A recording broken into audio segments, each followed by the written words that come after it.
Hello, Facebook fans and YouTube fans of DX Engineering. It's Thursday afternoon here in the Eastern time zone of the USA. It's time for the Manufacturer Showcase. It's 1830 Zulu on October 28, 2021. And this is a show where we feature one of over 160 different manufacturers that manufacture product that DX Engineering sells. And today we have Dan, N1ZZ, and Dan is with Paradan. Hello, Dan. Good afternoon, Tim. And so, Dan, why don't you tell us a little bit about the company and then some things about your products? Okay, I'll start off of where I came from.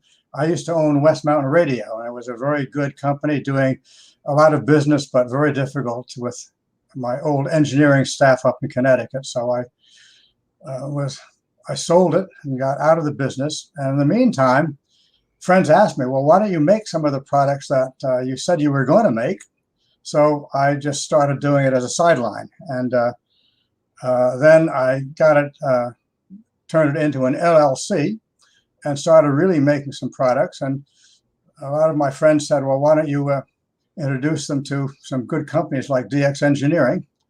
And I did. And they've been selling well. And I've been doing quite well with the products because they're made in the United States and they're made with a commercial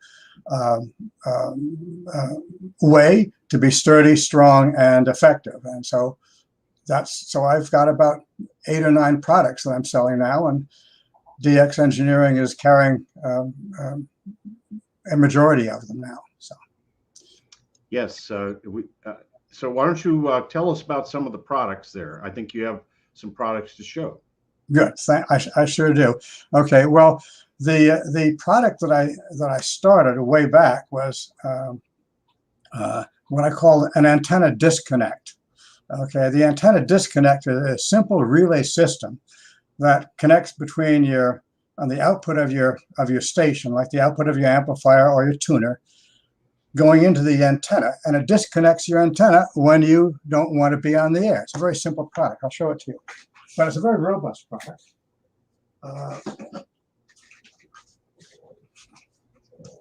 Here it is. Okay. Very simple product. On the radio side, you connect your radio coax. On the antenna side, you connect what goes to your antenna. You run a nice ground lead from here down to Earth. And the power, I have an RCA connector on here, but you can put anything on it to connect to your power supply or the back of a modern radio's 12-volt auxiliary output. And when you turn, and in this mode is not powered up, and the side going to the antenna here is shorted to ground completely. And what's going to your radio is nothing. It's floating. So basically, it's as if your antenna is unplugged and grounded, and nothing's going to your radio, and lightning surges will not reach your radio. They'll go to Earth. Okay? So when you turn your radio, your power supply on, the relays just connect you up. A very simple process. Okay? This handles 1,500 watts. We've tested at that. It should handle a lot more. Is a waterproof case, works out to 54 megahertz. And I've sold, oh my gosh, well over almost 2,000 of these. And I say, if you have a lightning surge that wrecks your radio, let me know. I've had one returned and it didn't wreck his radio. So it's a pretty robust product. Well, that's very nice. Now, a lot of radios have 12 volts coming out of them when you turn them on. And they might have an amp or two that you can draw. What's the current draw on that relay system? It's 65 milliamps, and there are 2 relays in there. They are 15 amp contacts, so it can handle an SWR of about 3 or 4 to 1 at a kilowatt. Okay, great. That's very nice. Dan, what else do you have? Well, I sold a lot of those, but people ask me again, gee whiz, I have 2 outputs on my radio, and I have 2 antennas. Oh, and I'm going to also have a remote station with 5 antennas, etc. So the next thing I came up with was the same thing, two of them in one box. Okay, so now and this one relay turns them both on. But now it is my dual antenna disconnector.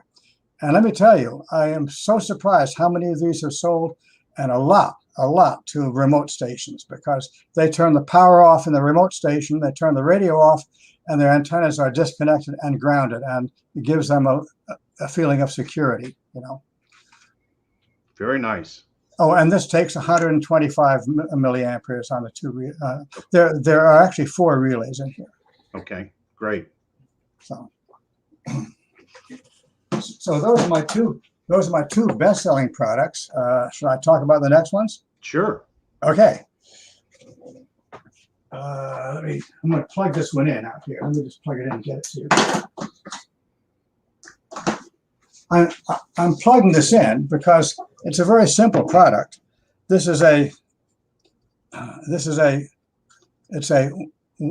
one input. I'm going to turn it around. It's a one input, 6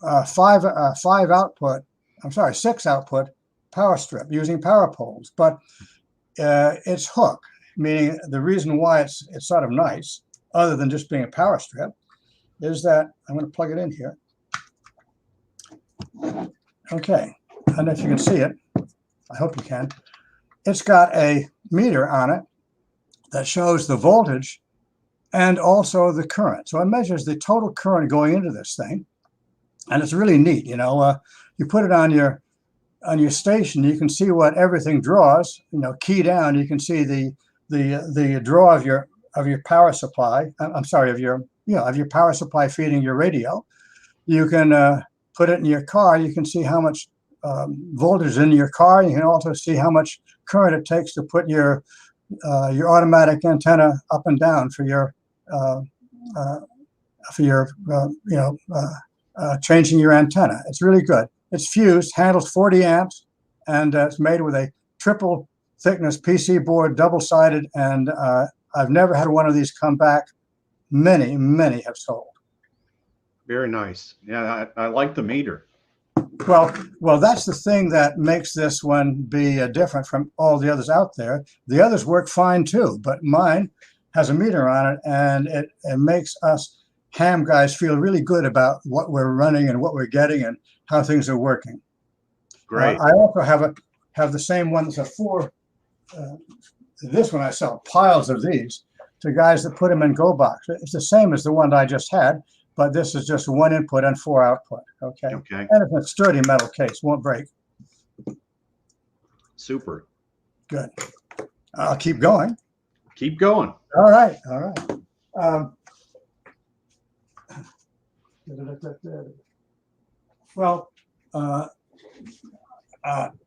You're not carrying this, but can I show it to you? Sure. All right. All my friends all over the place, they're really into what's called POTA, parks on the air. And everybody's buying these lithium batteries. And then they go and they wonder how they're going to charge them. They're out in the woods. They have a car with them, and they're going to charge it. So this is a charger that charges lithium batteries from a car. So let me just show this. But I'll explain a little bit about it and why it's important. So here's the charger that plugs into the car's cigarette lighter plug or auxiliary plug. And then this plugs into the battery, or you can plug this into the Bioeno type batteries. Mm-hmm. And I'm going to plug this thing into my battery here. Hold on a minute. I'm going to find it. The big problem is that cars come out at about 13 volts because that's what's across the battery. A battery doesn't get more than maybe 13.2, and lithium batteries require 14.2 or 14.6 to charge them fully. So this has got a DC to DC converter, and it's got this is the voltage of the battery, but if you plug this thing in, it would give you the voltage of the charger, and it also gives you the current that's going into your battery. So this has been very effective, and so all these people that are doing parks on the air and driving around, and even amateur photographers that use batteries out on site, they buy this because they can charge their batteries. This will charge at 3 amperes, and it will charge any size battery because it's got a current limiter in it at 3 amperes. So Very nice, Dan. Okay. So that's a new product for me, by the way, and it's been doing, well, I'm excited about it. Okay. I got some more stuff here.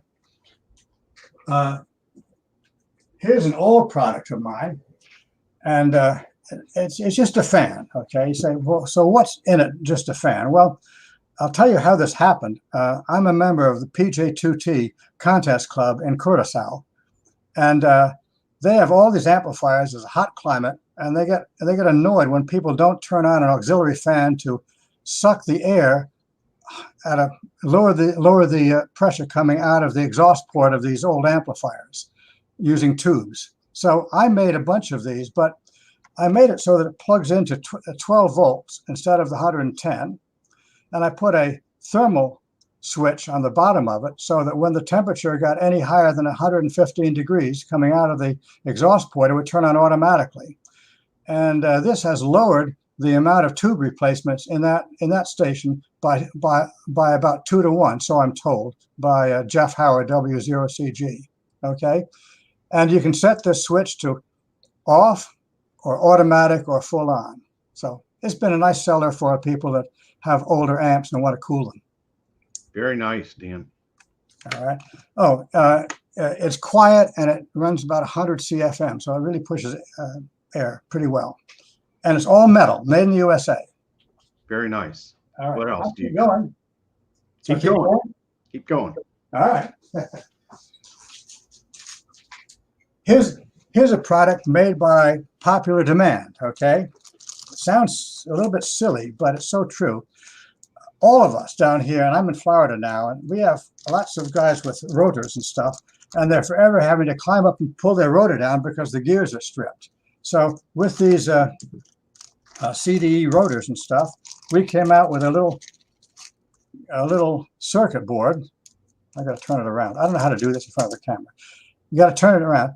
A little circuit board with a relay and some LEDs, and you can very easily open 4 wires in your CDE rotor and put this in, and you have an adjustable brake delay. So when you stop rotating your rotator, it coasts to a stop before the brake engages and could damage the gears. So this DX Engineering sold quite a few of these. Thank you. But it saves having to pull your rotator down because the gears get stripped. I know that the newer rotators have a delay in them, but the older ones did not. Very nice. We sell it very inexpensively. It's not much in it, but it does its job. Okay. And okay, I've got some brand new product that we're just getting going with, and it's a headset with a foot switch and the connections that allow you to plug it into the microphone input on Yaesu, Kenwood, ICOM, and Elecraft. Okay, we sell it with a specific cable setup because this way we don't get into trouble mixing and matching. But it's been very good. And I'm going to put it on. What's good about it is it number one, it works. And number two, it is inexpensive, okay?